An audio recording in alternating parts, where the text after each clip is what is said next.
Hey,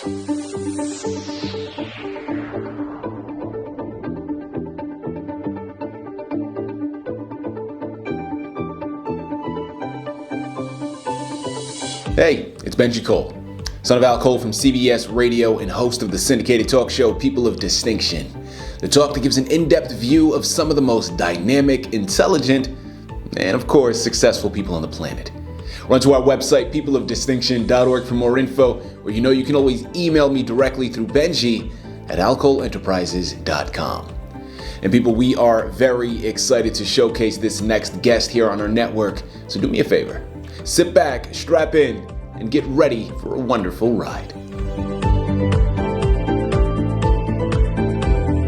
And on the line with us today, we have the impressive T.F. Fig. We're going to be discussing his amazing novel, The Lady Anne Elliot. Now, it's available for purchase through Amazon as well as barnesandnoble.com. But people, if you want to gather everything that Tim has in store, do yourself a favor and head directly to his personal site. And that's tffig.com. There, you're going to find more information on Tim himself, more information on this fantastic novel. It really is a one-stop shop for everything that he has in store. So once again, head on over to tffig.com. And before we go any further, I want to take this opportunity and point out that Tim was brought to our network, People of Distinction, today by one of the best advertising firms in the business. And people, of course, I'm talking about Quantum Discovery. So listen, for my writers out there, if you have gone through your process, you have invested countless amounts of hours creating your narrative, and you finally have done it. You've completed it. You're at the end of the road, but you realize now you need help moving the book you just created.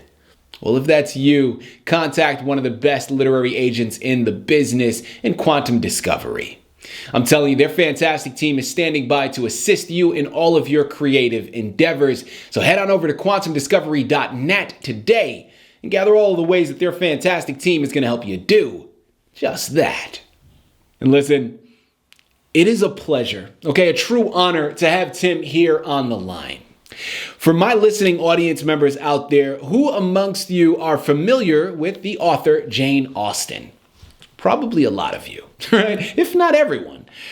In some way, shape, or form, whether it was a school project, whether you read her novels for fun, or maybe a culmination of the two, Jane Austen has been a literary giant for so many years. And Tim was also a big fan, but such a fan that when it came to the end of one of her novels, he didn't want the journey to stop. He then continued from her novel Persuasion to carry on with this book, The Lady Anne Elliot. This is a continuation of that novel and a journey that you're going to want to embark upon, whether you're a Jane Austen fan or not. This is something you want to add to your shelf. A fantastic journey to help you pass the time on a rainy day, and something you really want to get lost in. I'm telling you, there is so much happening here. You're going to want to take advantage of it. And he has another book that he has also written, and we're going to touch up on that later on. But this is a magnificent book and the anchor for today's interview, and who else to discuss it than Tim himself. So without further ado, let's jump right in and let's invite him here with us. Tim, first and foremost, welcome to People of Distinction, and thank you very much for being a guest. How are you doing today, sir? I'm doing very well. It's an honor to be here. It's amazing to meet you, Mr. Cole. Thank you very much for having me. Of course. Listen, the pleasure and the honor is truly all ours. Tim, listen, I think what you've done here is magnificent and something that I think everyone should do. Or, well, not everyone, because not everyone is gifted with the writing ability. I know I'm not.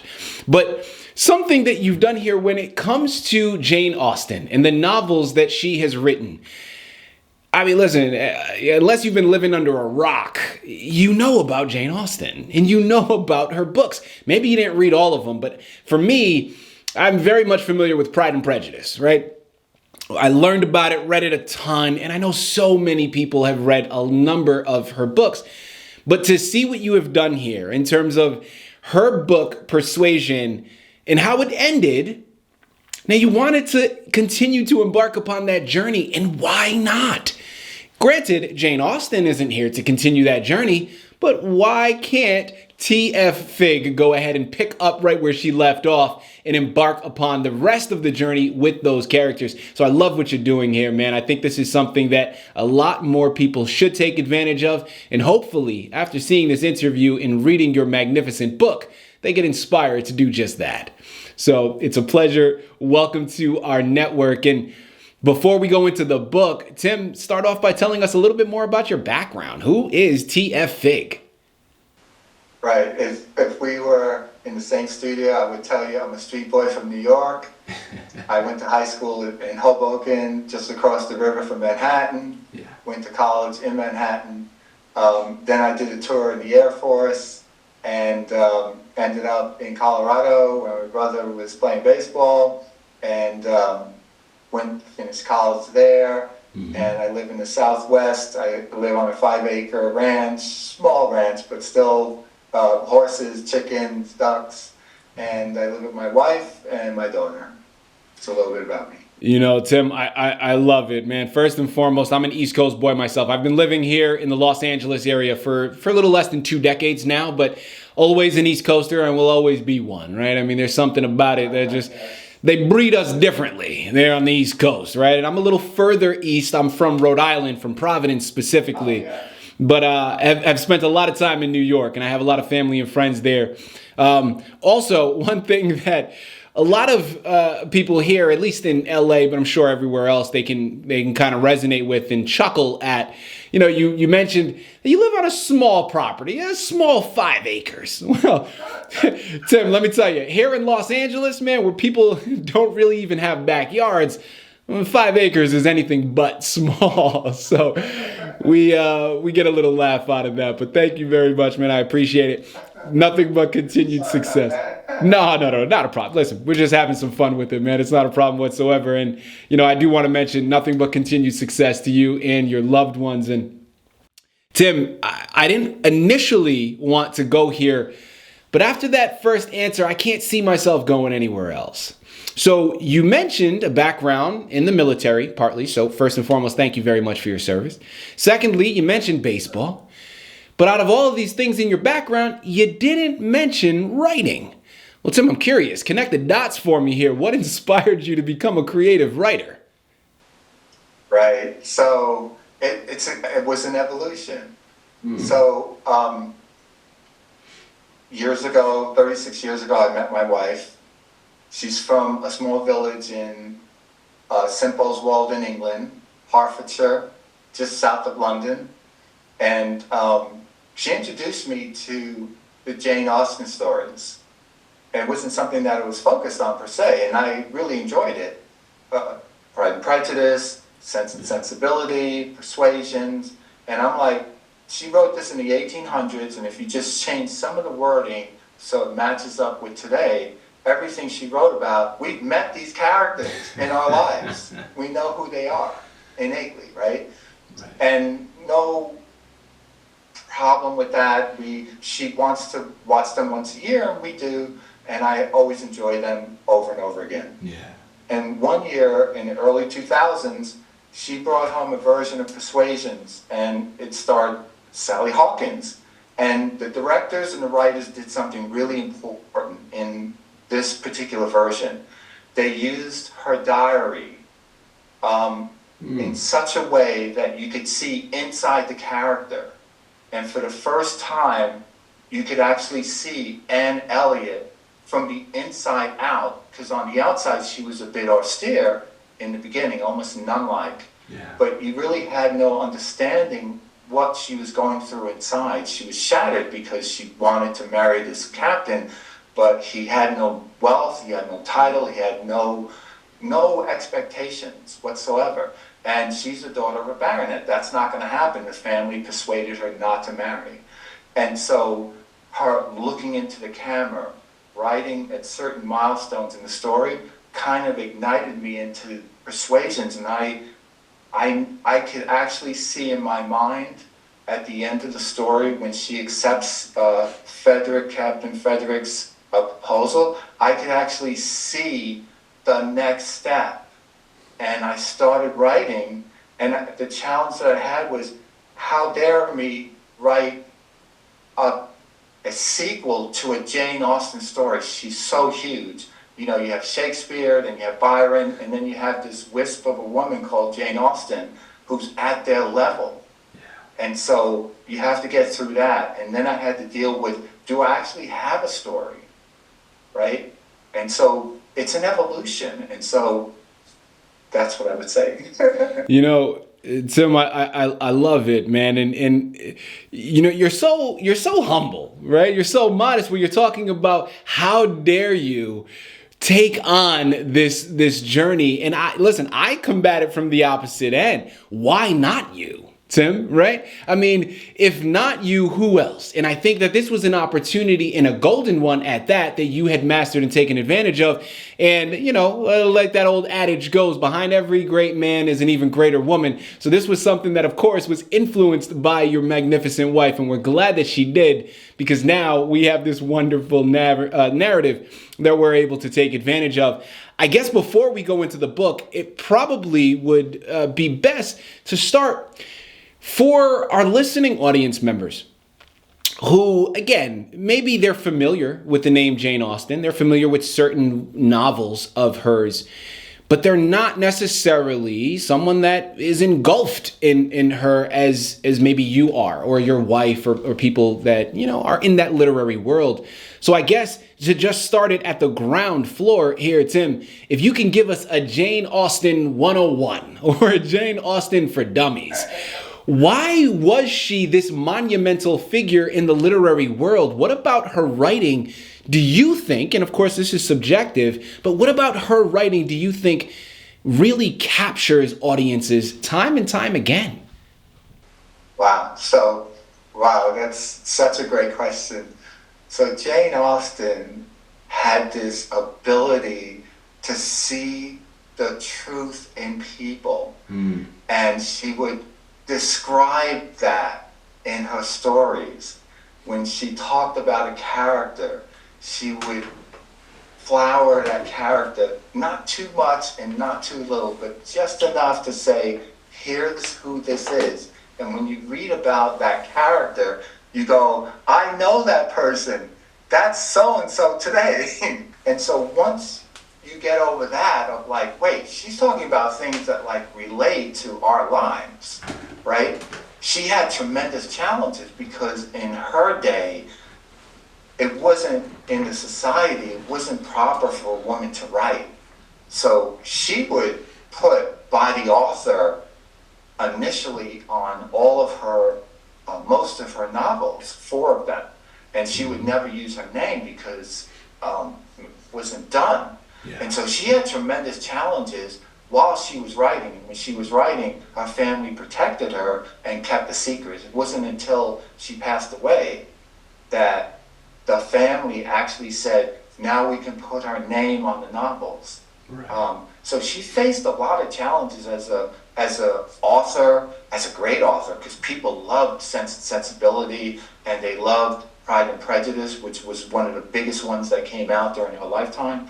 And she was taken advantage of quite a bit by publishers and such because of her particular, she was a woman, right? And so, tremendous person, tremendous. And we know now through the ages, right, through these decades, how precious she was, what she was saying. And some of her sayings would, look, all of my characters would have tremendous problems, but at the end they would get everything that they desire. And so when you read her stories, you see all the trials and tribulations, and at the end they get everything they desire, right?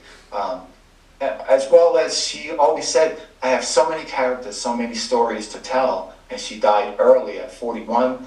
She was gone from us. And so who knows what she would have continued writing that we could have enjoyed. Only 6 novels. I hear you talk, and Tim, I can't help but resonate from an artist's perspective in terms of how early she was taken from us and how the world didn't appreciate her writing nearly enough while she was alive. And as an artist, how often is that the case, right? Where it isn't until after certain artists pass that their work really becomes recognized and then immortalized in a way where it's great that it finally happened, but it's also very disheartening and unfortunate that it happened after her passing.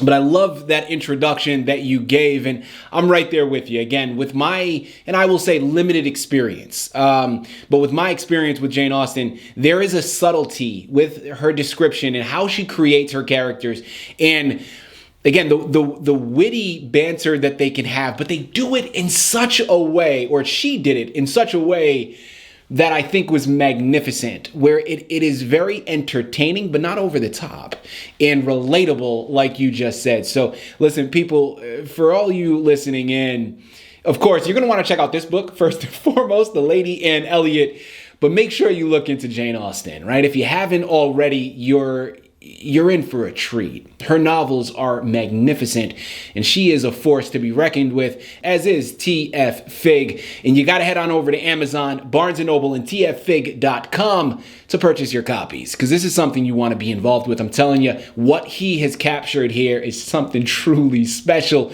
Without further ado, Tim, the anchor is all about your book, The Lady Anne Elliot. Tell us a little bit more about the words on those pages. Right, so The Lady Anne Elliot is a sequel to the Jane Austen novel Persuasions. Mm-hmm. And in Persuasions at the end, well, let's just talk about Persuasions in 3 points. Frederick and Anne meet and they fall in love. Who's Frederick? He's a young naval captain, and Britain is at war. And they fall in love. Anne is a daughter of baronet. They fall in love. And the family finds out. And the family checks Frederick out. They go, he has no wealth, he has no title, he has no expectations, and he's going to war. And you want to marry him? He may not come back. And in that society, at that time frame, the Regency time frame, you'd be ruined if you got married and you didn't have a husband, right? He passes. Mm-hmm. And so they wouldn't allow her to do that. 8 years later, they separate them. 8 years later, she has a reunion with Frederick. And Frederick confesses his love for her and says, I still want to marry you. Will you accept my proposal? Now he's wealthy beyond most people's imagination. Because in those days, if you caught pirates, you caught anyone on the seas and you captured them, you could take all their, whatever is on that ship is yours. Right. And so he accumulated quite wealth. And so she accepts him, and the story ends.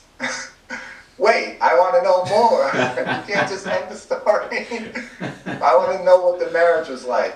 I want to know how Anne grew as a person. I want to know what Frederick's career was like. Did Anne have children? What were they like? And so all of these different things were starting to show up in my mind. And so the Lady Anne Elliot continues the story. It starts with her accepting him, and they get married. And Frederick, I'll tell you just a couple of things about it, because it's packed with all kinds of surprises, but a couple of things, no big deal. Frederick realizes that Anne is provincial, like he loves her, but she needs to understand him. He's a world traveler. He's the commander of a Royal Navy warship. He's wealthy. He's connected to high society in politics, in military. The king and queen, the royal family know him. He goes on commission. He goes on missions for them. So how does he help her? So they don't call it a honeymoon during that time. They call it a wedding tour. So he takes her to a naval base. He takes her onto his ship, and he takes her to Spain and Italy. He's trying to broaden her horizons. Look, the weather is different. The food is different. The language is different. People are different. In Spain, takes her to Italy for a couple of weeks. Same thing. To help her understand what it's like for him to be a commander of a warship, what it's like when he goes to different ports around the world. It's not, he wanted to create this relationship. So early in the book, he's building her so that she sees more of the world, not just Kellage Hall, not just the local village, a little bit of Bath. and sometimes she might go to London once or twice, every few years kind of thing. Yeah. And so you start to see in the story that he's building her up. Another surprise is she gets home, they get home after the tour, they get to Kellogg Hall, she finds out he purchased Kellogg Hall for her. And he got their family out of debt. Her family, her dad was in debt. That's why they were leasing Kellogg Hall. That was part of the Persuasions novel. Mm-hmm. But not just that. She holds a dinner for all of her friends. Captain Bennick, Harville, all of the different characters show up there. And she gets sick during dinner. They call a physician, and the physician says, she's pregnant. She's healthy, but she's pregnant, and moderation is the order. You can't overstrain her now because has a baby. She's with child, right? And so it starts to set up the whole life that's about to open up in the book. I love it. I mean, listen, the way you're romanticizing this to make it a more contemporary standard, I need to talk to my wife and tell her I need to get swept off my feet like this, Tim, because, she's not doing something right, okay? I want her to take me away on all these. No, I'm just joking, of course. Honey, I love you, okay? It's really interesting what you just said, because one of the challenges I had was if I go completely Regency language, I'm going to lose a lot of readers. Yeah. Because it's not a common language for us. So I had to figure out the scale of how far do I go into today's language and a little bit of Regency. And I think I found a balance that kind of works where the everyday person reading this is going to love the story. It's going to be very consumable to them. They're going to love the different events. If they love Jane Austen and if they love Regency romance, they're going to love this story, right? Yeah. But it's not so far into the Regency language that they're like, look, I don't really understand what just happened here, if that makes sense. Yeah, perfect sense. Absolutely.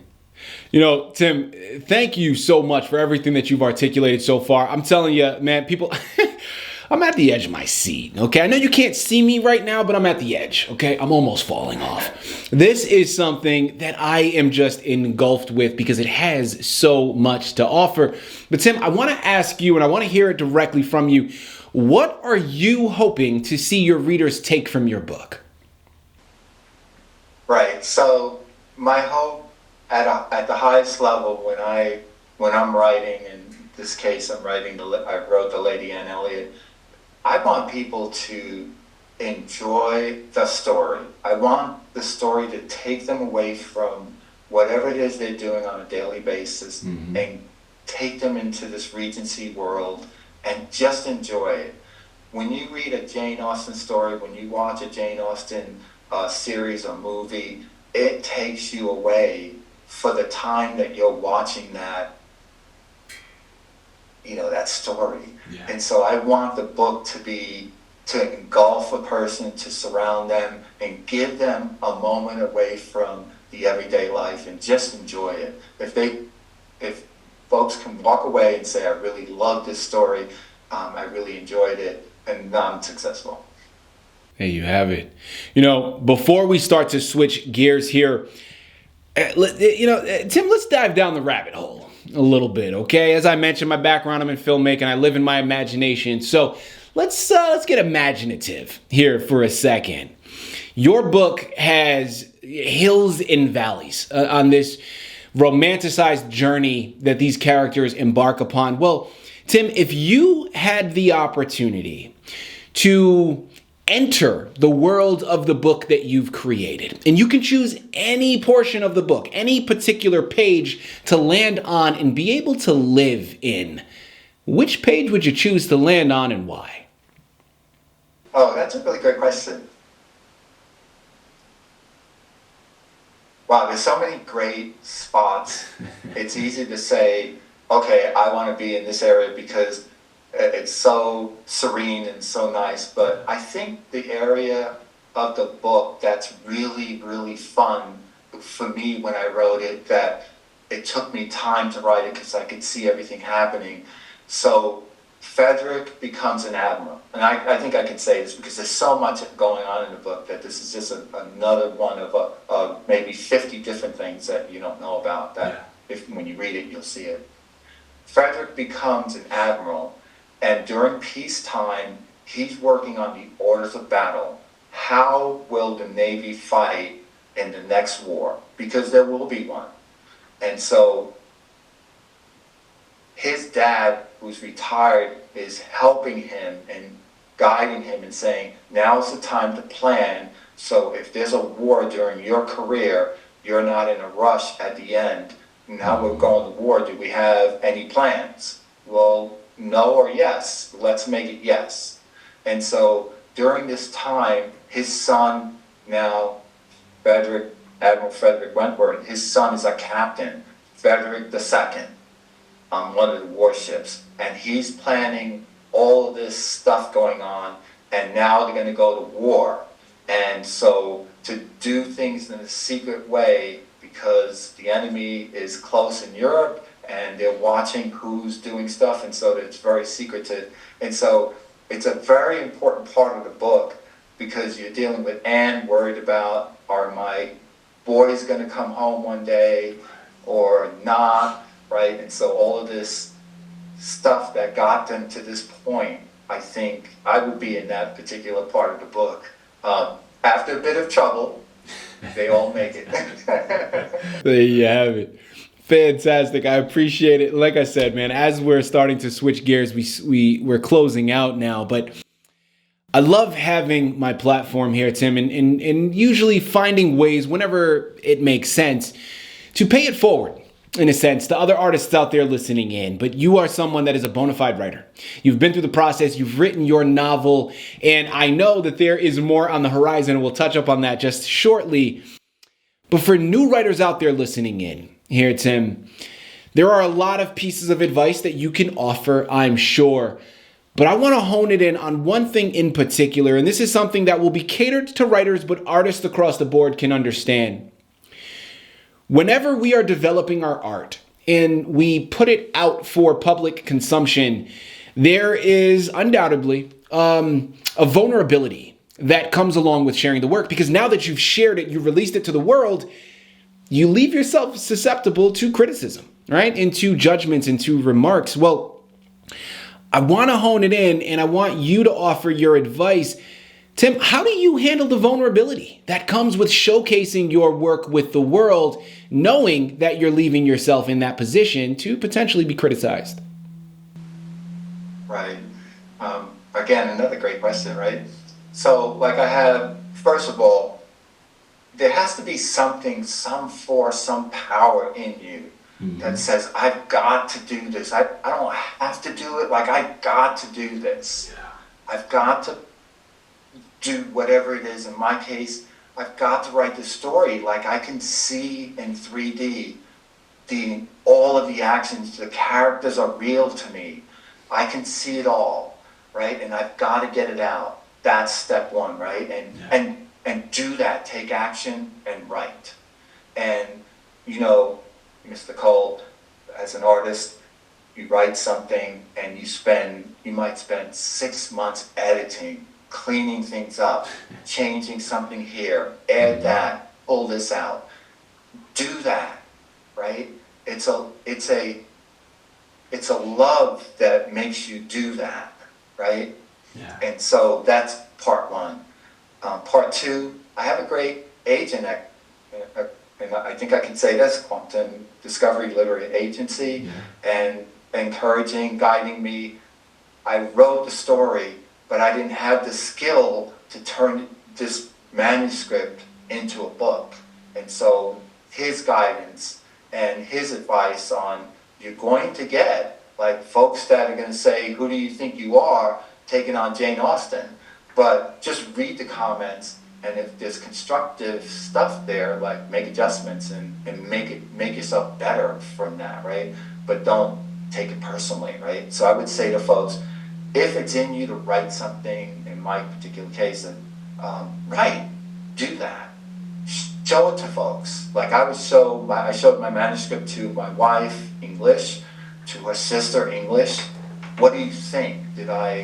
Was I respectful? Did I follow the general rules that, from an English sensibility, right, kind of thing? And so find all those resources, do your research, do all the different things you need to do to be expert at it so that you can put together something that looks so simple and so clean, but all the work behind it is the iceberg that folks don't necessarily see. That makes sense, Mr. Cole? Absolutely. You know, it makes perfect sense there, Tim. Thank you very much for sharing. People, listen, great advice. At the end of the day, ain't nothing to it but to do it. Put the pen to the page and go. But people, that's not all. Okay? This book, The Lady Anne Elliot, was the anchor for today's interview. It was really the one that we wanted to spend the majority of the time talking about. But he has another book that is I'm saying just right on par. Okay? This one is fantastic as well. And if this is a book for you, this next one is ultimately going to follow suit in the exact same way. Now, this next one is called Sophia and Richard. So, Tim, as we close out, can you please give us a brief synopsis of what that novel entails? Right. So, Sophia and Richard is really based on two themes. One is this naval captain, naval admiral who's retiring. Starts off with this naval captain retiring. He has a son, 9 years old. He and his wife buy a grand estate in Somerset, in a neighborhood where all the society live. There are people that are titled there, baronets and such, duchess. And so the folks that live there have titles, but they're never invited to the royal court. Whereas the admiral is a knight of the realm and his wife is a lady, but they don't use that title, but they're always invited to the royal court. And they know everybody, the prime minister, they know all of the government officials because they serve the crown. And they know the king and queen of England, and they're friends. And so they never say anything to anyone. And so the neighbor finds out that a naval admiral bought this grand estate, and his comment is, I don't think I like the idea of these wealthy, retired naval military people buying grand estates thinking they could buy their way into society. Next thing you know, they'll hold a ball and expect us to come.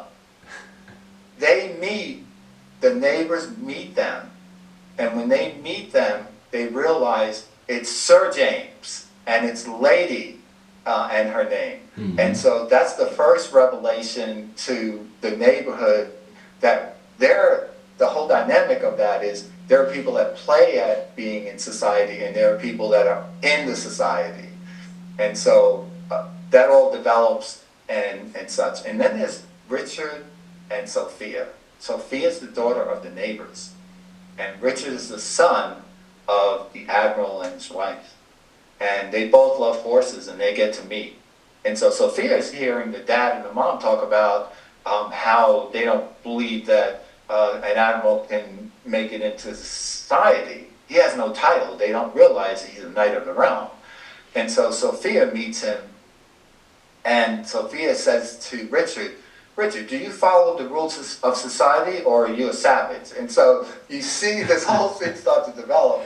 And so you know that Sophia and Richard, by the end of the book, they're growing up, and those two have an affinity for each other. And so we'll see where that goes. And that's the nature of the Sophia and Richard. This is something you're going to want to take advantage of. I said it before, I'm going to say it again. Amazon, Barnes & Noble, tffig.com are the places you have to go. It starts with The Lady Anne Elliot, but follow up and purchase the next one, Sophia and Richard. These are books you want to get your hand on and journeys you want to get lost in. And while you're at it, pick up another copy for others to get involved in as well, because they make the perfect gift.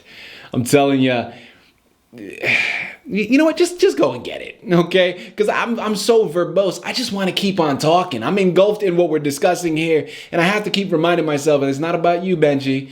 The message has gotten received. You head on over there. The onus is on you now. Take part in this journey, and you can thank us later. Tim, this has been a true pleasure, man, an absolute delight. Thank you once again for being a guest on People of Distinction. Thank you, Mr. Cole. It's been an honor and a privilege to know you and chat with you.